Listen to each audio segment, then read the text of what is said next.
Então, foi assim. Eu fui viajar com a minha família pro México. Chegamos lá no México, eu já tava me sentindo estranho do começo já, mas não sabia o que era. Mas fui levando. Tava com um mal-estarzinho e tal, não sei o que. Beleza. Aí, eu fui encontrar um amigo meu lá. Aí chegamos, fomos tomar um mé. Tomamos um mé forte. Na hora que eu peguei o metrô de volta para encontrar meus pais, meu irmão, eu falei, cara, tô mal. Puta, mas eu não sabia, era um mal-estar diferente, pô, eu já tinha ficado bêbado, mas não sabia, aquele mal-estar nunca tinha tido. Nossa, não consegui nem jantar. Falei, bom, vou ficar de boa hoje, não sei o que tá acontecendo, amanhã eu devo estar melhor. Chegou no dia seguinte, eu fui com meu irmão na livraria. Meu irmão foi comprar um livro, aí ele falou assim, eu vou no banheiro. Eu falei, cara, depois você tem que me achar, porque eu não tô enxergando nada. Eu não sei onde é que você vai estar, eu não consigo ver você longe, eu não tô enxergando nada. Ele ficou meio preocupado, só que eu não falei com meus pais. Falei só pra ele, ele ficou meio preocupado, beleza. Fomos no McDonald's, comprar um sanduíche, olhei no cardápio, não consegui enxergar o cardápio. Então eu pedi pro meu irmão pra ele ler. Beleza. Aí meu irmão já tava meio cabreiro.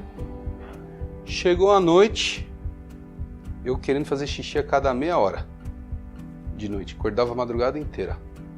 Nisso a gente foi para os Estados Unidos, saiu do México e foi para os Estados Unidos.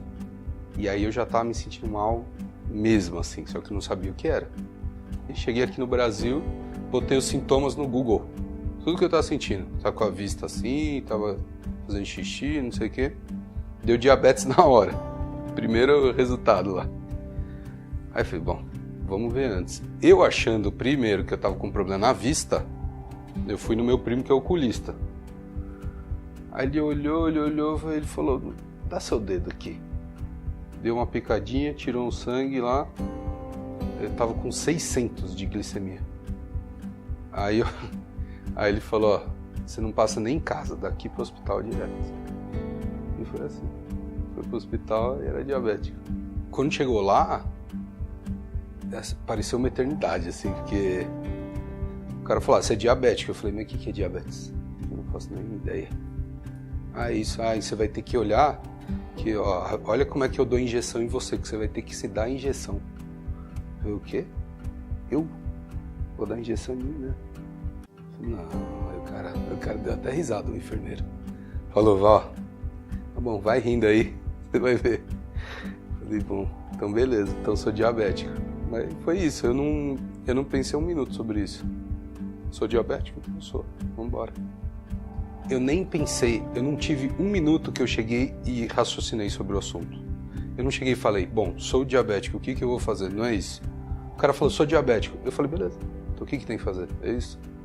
Eu não parei um segundo, não teve um segundo que eu parei para pensar sobre isso. Eu penso muito mais sobre isso hoje do que eu pensei na época. O diabetes é chato, é um negócio insuportável. Só que você acostuma. Se você quer viver numa boa, alegre, você se acostuma e segue em frente. Mas que é chato, é chato. Você perde, principalmente a liberdade, que é a coisa que a gente mais gosta de ter. A gente só percebe que é bom quando perde. Então, você não tem liberdade. Por exemplo, se eu estou viajando, eu falo assim, ao invés da gente ir para lá, eu quiser ir para cá, de repente... Aí eu preciso pensar, eu falo, eu tenho insulina suficiente? Tem comida? Quantas horas? Tem lugar onde guardar as coisas? Tem sombra? Então você não consegue fazer as coisas assim.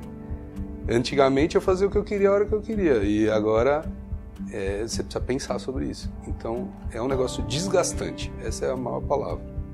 Porque você tem que pensar sobre isso o tempo inteiro. Você não consegue desencanar. Então isso é uma parte chata. Porém, vive-se com a maior... Fora isso, realmente é coisa chata, mas você vive beleza.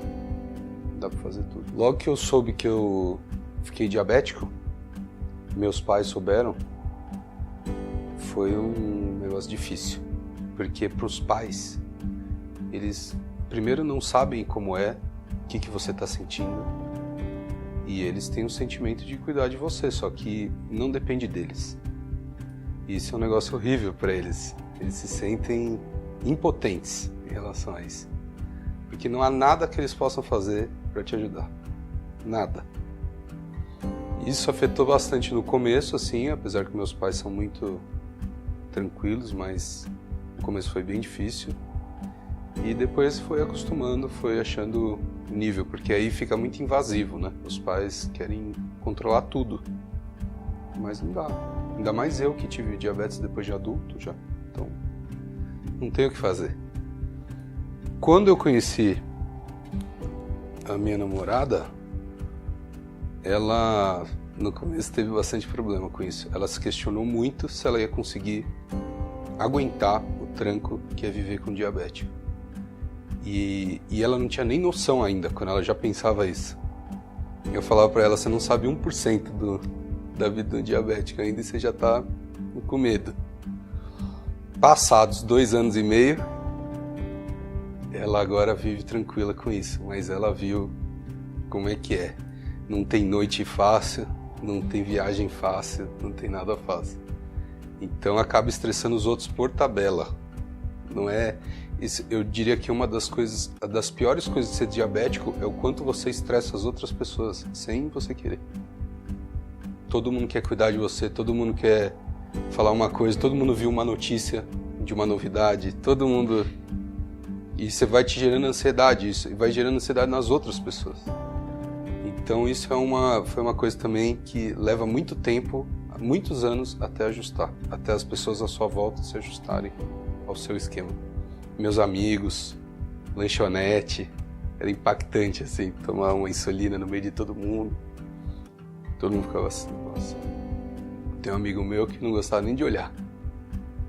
Então muda muito, as coisas à sua volta assim mudam bastante, socialmente muda muito. A noite de um diabético, você nunca sabe, é uma montanha-russa, que você nunca sabe como vai ser. Montanha-russa pode ser calma, a montanha-russa pode ser a pior de todas. É muito difícil você dizer como que vai ser. É tão complexo você controlar a glicemia que você fica meio boiando, você não sabe o que você vai passar à noite. Então, normalmente, é muito comum o diabético ou estar com hiperglicemia ou com hipoglicemia durante a noite. Hiperglicemia, você não dorme direito, te dá um mal-estar que você dorme mal, você fica com um sono tão leve que você mal dorme. E a hipoglicemia você tem que levantar e resolver, comer alguma coisa com açúcar ou tomar alguma coisa com açúcar. Então, para quem está morando sozinho, beleza, não está afetando ninguém, tá? Mas se você está com alguém, as noites começam a pesar. Quando eu comecei na Eu Quero Saúde, para começar, fora diabetes, eu já tinha síndrome de impacto nos 2 ombros, já tinha problema nos 2 joelhos. O ortopedista me falou, por exemplo, que eu não ia poder nunca mais jogar tênis, nem nadar, nem fazer flexão de braço, nem muitas outras coisas que eu gostava de fazer. Fora vários outros quadros aí, que isso é o que a gente tinha ortopédico. Então, eu comecei num quadro bem agudo. Depois que eu entrei na Quero Saúde, a gente fez um trabalho de fisioterapia, a princípio, para recuperar esses quadros agudos nos ombros, nos joelhos. Eu, para falar a verdade, já confiava muito em mim mesmo, mas não sabia na prática se ia dar resultado. A gente trabalhou muito tempo, muitos meses de recuperação, muito trabalho doído mesmo. 5h50 da manhã a gente estava lá de pé, toda santa semana, 3 vezes por semana, ao ponto de depois de um ano e pouco, eu voltar a jogar tênis, basquete, nadar. Hoje em dia eu faço tudo isso. Tem as limitações, mas nada impeditivo. A evolução foi muito acima do que o próprio ortopedista podia esperar. Atividade física, quando eu virei diabético, eu não fazia ideia. Depois que eu comecei a fazer atividade física, eu percebi o quanto é importante na vida de um diabético. Eu diria que o controle glicêmico é 50% físico, exercício, 50% alimentação. Mas o físico, um ajuda o outro. O físico ajuda a cabeça ajuda a alimentação ajuda o físico. Então você percebe na prática a diferença que faz no corpo. Quem não é diabético não tem os números para dizer a diferença, mas quem é diabético tem.